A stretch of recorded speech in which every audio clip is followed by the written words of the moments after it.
My name is Olu Johnson, aka Henchy as possible, aka Lord Sparta, aka lift up your car in the car park, aka 1000 kg leg press,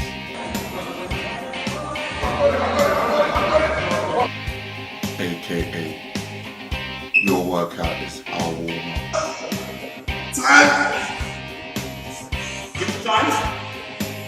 aka like we're going for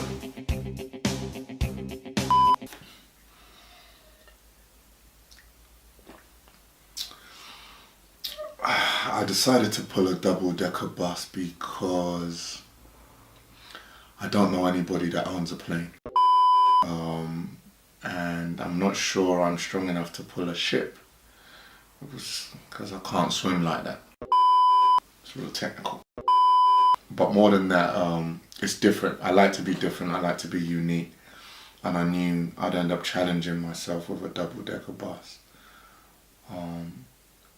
If you follow my stuff on Insta, shameless plug, Lord Sparta with an extra A, you see that I've pushed cars single-handedly, pulled a van whilst pushing a van.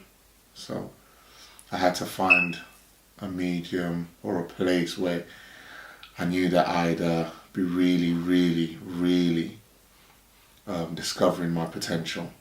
And also so my kids have something cool to talk about in the playground when they get to that age. This was my own way of giving back without sort of being like everyone else. And I chose to do it for cancer research.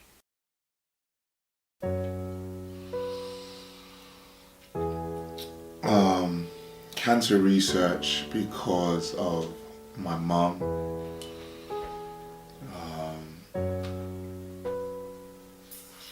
She was my best friend,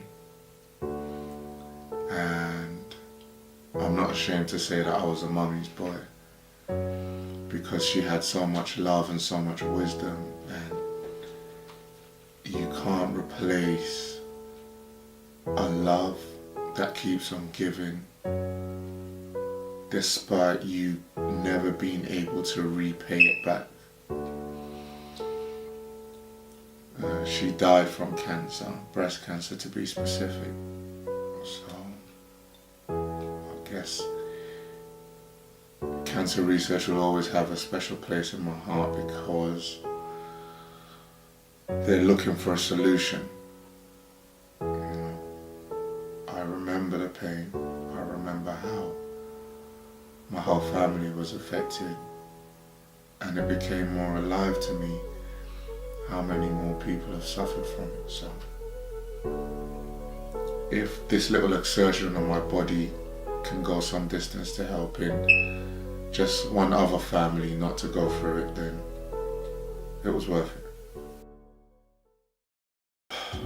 This is a good one. So initially I just thought, buses are everywhere, this should be easy. And I went to a Riva North, because I'm from North London, and I said, can I please use a bus because I know they support cancer research, and long story short, they said no. But I get that, no one owes you anything in life, and I wasn't angry. I think you should have said yes though, guys. But then I went online and found a company in Hertfordshire, and they promised me I could use their bus, and they said they'd send me a bus a couple of hours early on our way to another job, and 2 days before the bus pull, they stopped answering my calls, and they started treating me like a one-night stand that they didn't want to talk to again. So it got a little bit hectic. Obviously people are donating money, and you can't let them down and say you don't have a bus. So I went online and found a company called Ensign Buses, and I want to say to you, the team at Ensign, thank you very much. I love you all. You guys are lifesavers, literally, because cancer research find the cure, then you did it. But also, They welcomed me to their depot and they gave me all the help I needed. They were so accommodating. So thank you very much to the team at Ensign Buses.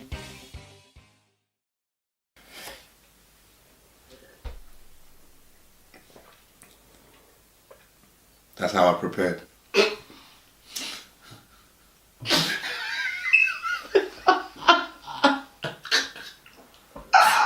What do you mind? Oh, good question. Well,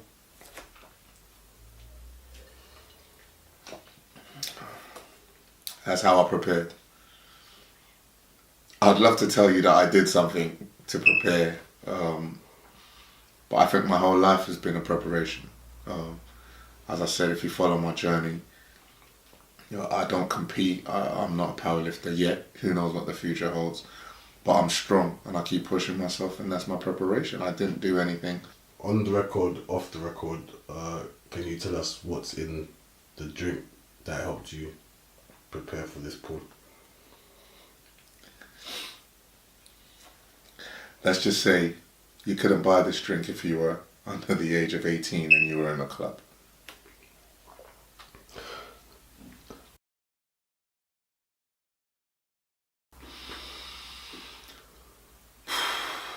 I would like to say, without a shadow of a doubt, that has been the most challenging, gruesome thing that my body's ever been through. It was a really hot day. I almost passed out. I vomited twice. Luckily, I ran to the toilets and the cameras didn't see it. What should have been a 45-minute thing in my mind ended up being 3 hours. I suffered from heat exhaustion. The guys at Ensign had to put me in an air-conditioned room and I kept pouring water over me. I fell. I had to change from my trainers to my boots. If I could cry, I would have. I'm just not the type. I felt like giving up.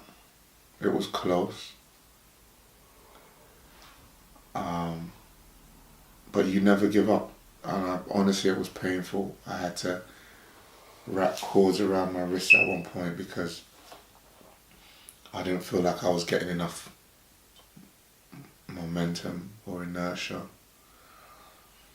And my skin was being cut and chafed. I genuinely thought of giving up.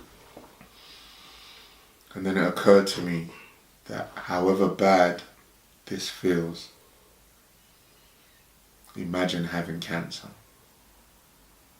And imagine being the husband who has to watch your wife die.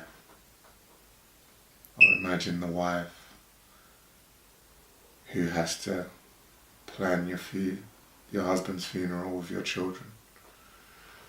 Imagine a parent who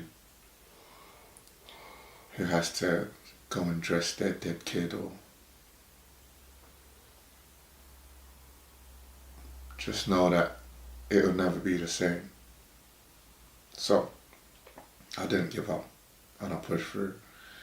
And even though I hurt myself, I pulled it.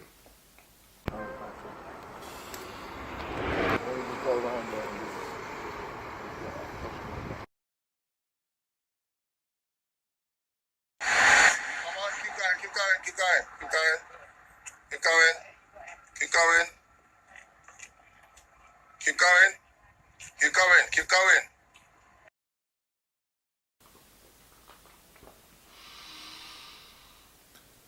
I'd like to thank everybody that's donated. It's not too late to donate. I'm really grateful. It means a lot to me personally. It means a lot to people you'll never know. I'd like to thank everybody that has been there for somebody who's been a victim of cancer. I'd like to thank all the people who support victims of cancer through their jobs. So chemotherapists, radiologists, care workers, all the surgeons that have to perform operations on people. I'd like to thank Ensign Buses again. I'd like to thank my family. I'd like to thank my mum. Who knew I could achieve something like this? I probably would have never tried it if you were here, because you would have told me what a stupid idea it was. But I'd like to say, if you're going through something, there's always a way you can rise again. There's always a way to make something of nothing. If you need help, ask for help. But you don't have to lose. Get Henchy or die trying.